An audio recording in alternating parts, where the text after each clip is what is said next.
6 urte bizi nun Parisen, ezagutu dudan pertsonak eta ikusi ditudan gauzak errepikazinak dira eta nolabait mundua ikusteko modua aldatu egin da. Parisen egonda, azken urteetan sentitzen nuen nolabait hasierako edo lehen urtetako esperientziak eta bar ja bizi izan da, ez nuen nire burua hor ikusten, ez? Eta pentsatu nuen, zergatik ez Euskadi, ez? Badaude aukera honak, Euskadin ere badaude enpresa asko internazionalki lan egiten dutela, ez? Lanbideko gazteen itzultzerako programa ikusi nuenean esan nuen, wow, hau niretzako da. Justo zen ni bilatzen ari nintzena. Nire familiari esan nionean, bueltatzeko aukera ona neukala, oso pozik jarri ziren nire aukera zelako, ez?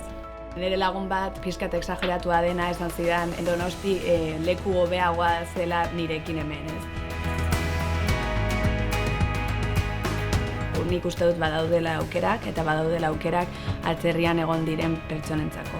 Gazteen itzultzerako programa aukera paregabe bat da Euskadira bueltatzeko eta kondizio hoberenetan egitea. Pena merezi du. Lanbideko gazteen itzulerako programak 35 urtetik berako gazteei dirulaguntzak eskaintzen dizkie Euskadira bueltatzea errazteko.